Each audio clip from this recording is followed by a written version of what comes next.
Ayan. Sino nakakalam ng negosyong to? Surname to ng misis ko eh. Niloloko ko yan, si Malabanan. Alam niyo ba, ako ay... Anyway, Peter, sa araw, lalabas mo rin yan. Wala akong pakialam kung sila ang tamaran. Ang dami hong guro na nagtuturo.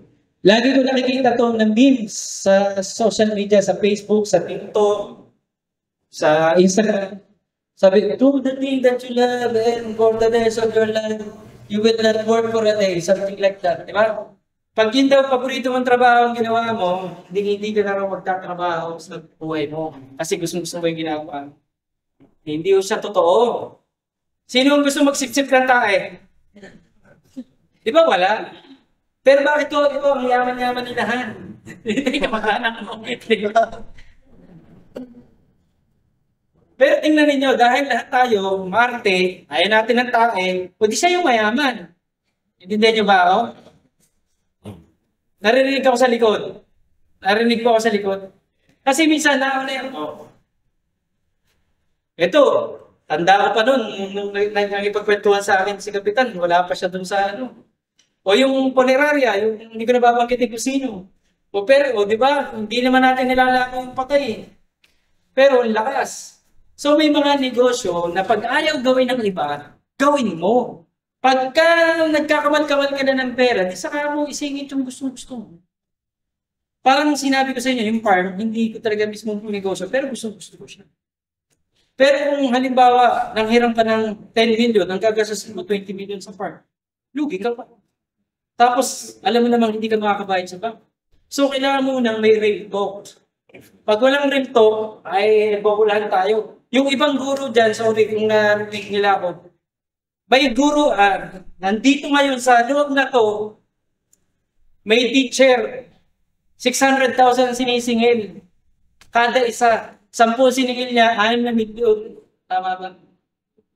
Merong diniscount, may binigyan pa ng discount, 400,000. Alam nyo, pag yung nagtuturo, bebentahan ka ng libro, bebentahan ka ng seminar niya, anong business niya? So, pero kung, kagaya ko naman ito, kahit ako mapaos, gusto ko lang i-share. Bakit? Dahil sabi ko nga sa inyo, yung sinasabi ko, ang hirap maging mahirap. Walang naniniwala. May anniversary kami next week sa Butong, 35 years. Kahit tanong nyo sa mga kaklase ko, yung bata ako, ayaw nilang maniwala. Pero ngayon, naniniwala sila dahil nakikita nila resulta.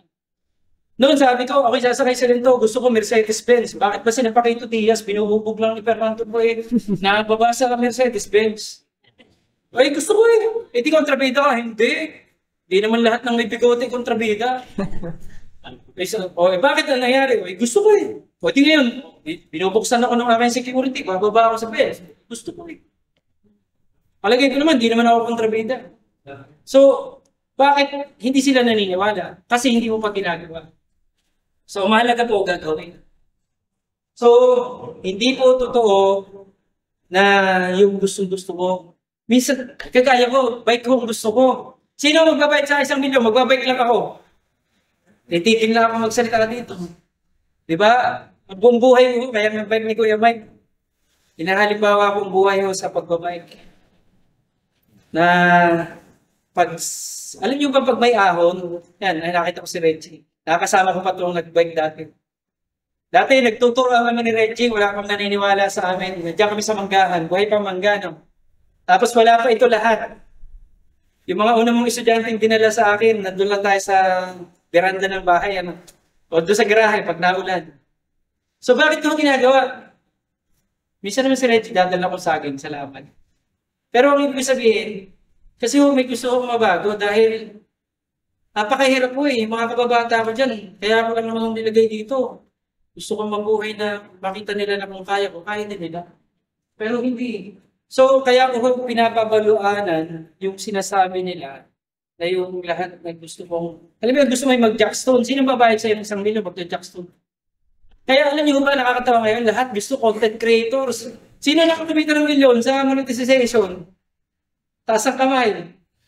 Eh, lahat na lang alam niyo ba, inubos natin ang ating oras, minsan lang tayo pumunta sa mundo. Hindi ako naniniwala na pinapunta tayo ni God dito para magpaartihan tayo isa't isa sa ating social media at mag-TikTok na mag-TikTok at sumayaw na sumayaw.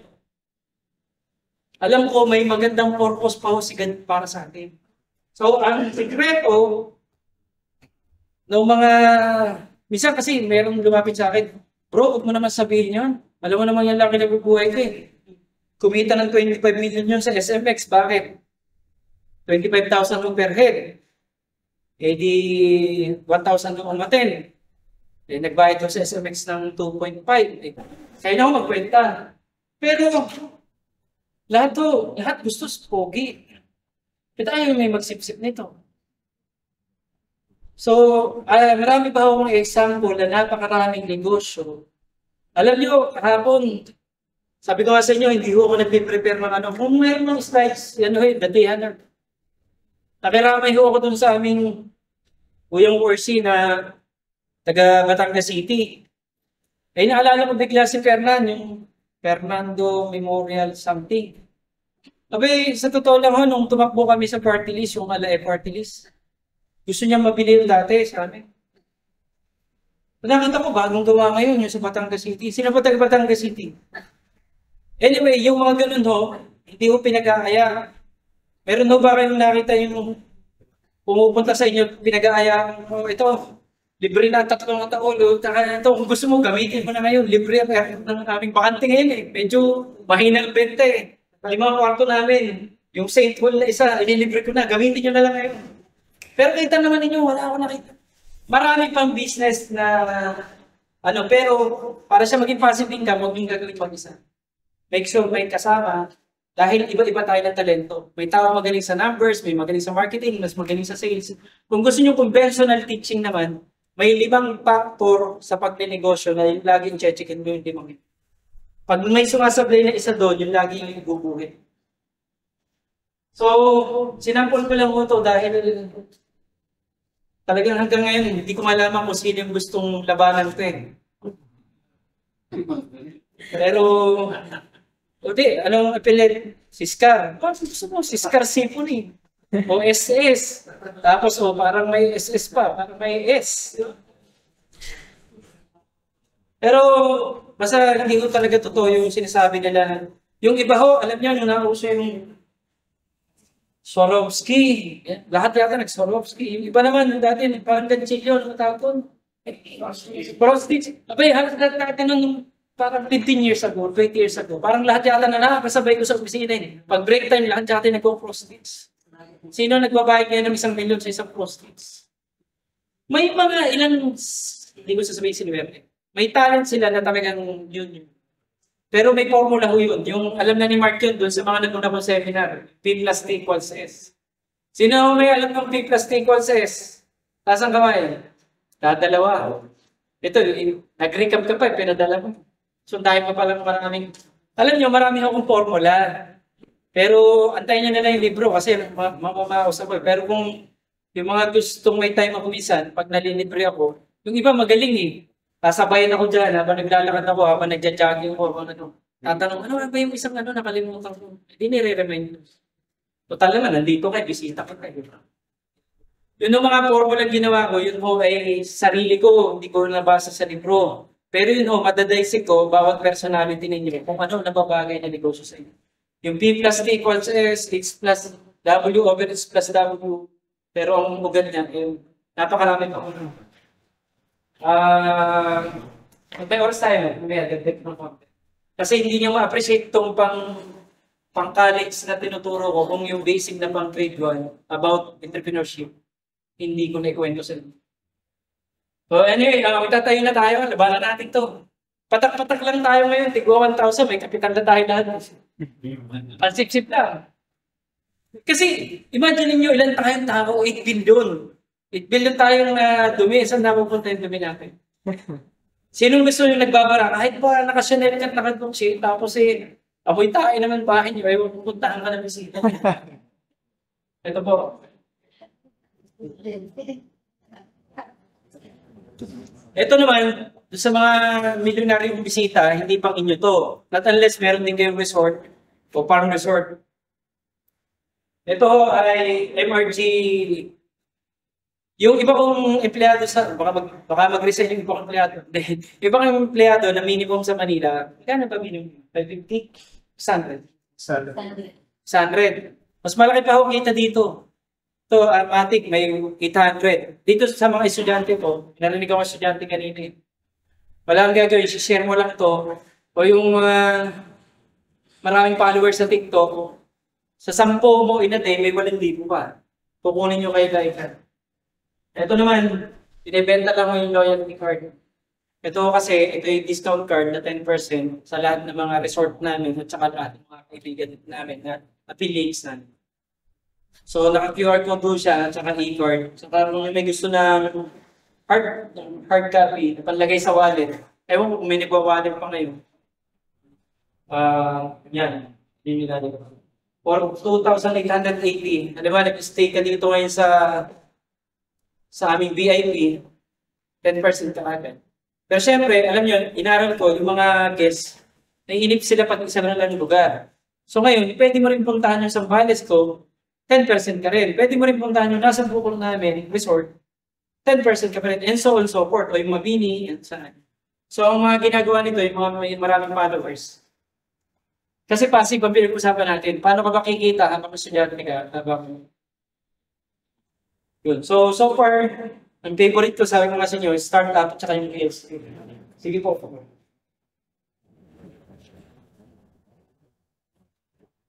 Sige.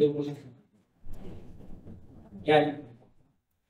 Yung iba, kung pakinig yung sinasabi ko kanina, ang iba gusto agad passive. Ang hirap mag-jump ka agad sa sobrang layo na passive kung wala kang active income. At normally, pag may active income ka, yun din yung magagawa mong passive isang araw. Kasi, eto, Peter, hindi ko alam nandiyan si Peter. Si Lester.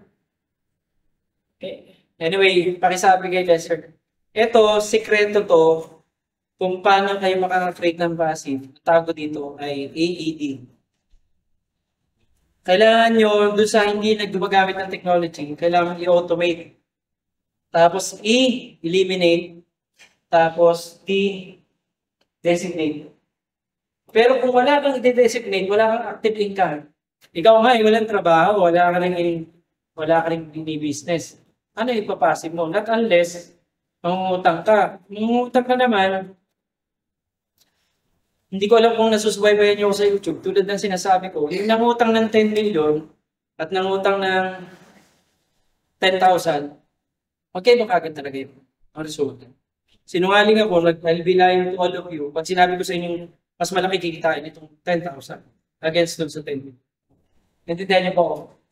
Paliwanag. Narinig ba ako sa likod? Okay naman. So,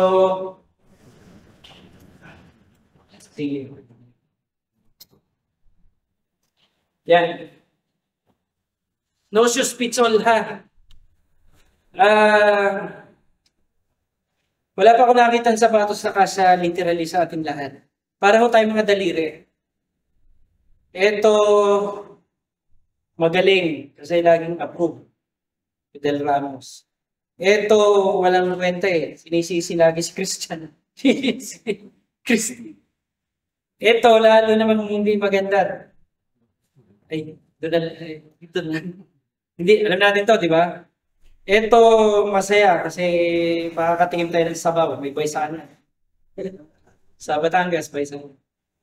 Ito, anong gamit ito? Sabi nga, hindi subukan mo rin pangulamot tari. Pero ang ibig kong sabihin, kung ang Diyos nga na gumawa sa atin, lagi ko tinititigan to, ewan kung minsan malalim talaga ako mag-isip. Siguro may pagkasira ulo rin talaga. Titingin, kung ako kaya ang Diyos, sa katugtong sa akin to, dahil ba pangulangat lang to, puputulin ko ba to? Pahing ba kayo putulin ng ganito nyo? Diba hindi? So ngayon, tanongin nyo na lang, sino ba ako sa mga dito? Tapos wag kong kaingitan yung katabi ko. Alam niyo ba maraming negosyo kaya talaga natin sa supply? Ang layo na tinitingnan mo, yung mismo sa'yo, hindi mo initin. So, yun aming samahan, yung GCMA, Genius Creation Mastermind Alliance. Ang sinasabi namin, kasi ako number 1 Ang tawag dito sa Batangas ay hili. Nahihili yung bata. Bakit? Ipagtanong niyo ako dyan sa ilog, lapit lang naman dyan lang. Pagka may pumasok ng owner dati noon, yung uso noon ay Saraw, tsaka Les Brother doon, na may nagsasounds na malakas, babatuhin namin. Or malas mo pa, taplatin namin yan. Bakit? Inainggit kami. Pero alam mo, kaya ka pala nainggit dahil kinainggitan mo yung future self mo. Pero kung ikaw sakay doon, babatuhin mo magsisiraan mo yung kotse o yung owner, di ba? Hindi. Kaya ka nagagalit kasi wala pa yun sa'yo. Pero nung natutunan namin, yung para mo ma-attract yung tamang frequency dyan, ayun lagi yung sinasabi. Sa una, mahirap. Kasi init yata sa ating tao kung mainggitin. Pagpakatotoo kayo, pag may nakikita kayo, buti pa ito, pasyal-pasyal na naman. Tapos sasabihin mo, sana all, malay mo, nagpakahirap yan ng bata. Ikaw 20, tapos ito na compare mo sarili mo dun sa 50. 30 years na yan nagbabalat ng buto eh. Wala ka pa sa mundo, nagbabalat na ng buto yan. So ano sasabihin mo? Sabihin mo, I believe in you and I bless you and my time will come in God's perfect time. No. At maniwala ka sa una, mahirap, pero maya-maya, abay, tweet na, English yun. Tapos maya-maya, nararamdaman mo na, abay, normal na sa akin na hindi ako naiingit. Hanggang sa madaling mag-negosyo, madaling magtrabaho. Ngayon, kahit anong laki ng kapital mo, kung may ingit ka sa iyong katawan, please, huwag ka muna magnegosyo, ayusin mo muna sarili mo. Dahil tumita ka, tatapon lang din yan. Dahil naniniwala ako si God, ako na niyan chinecheck ang ating heart sa pag-negosyo.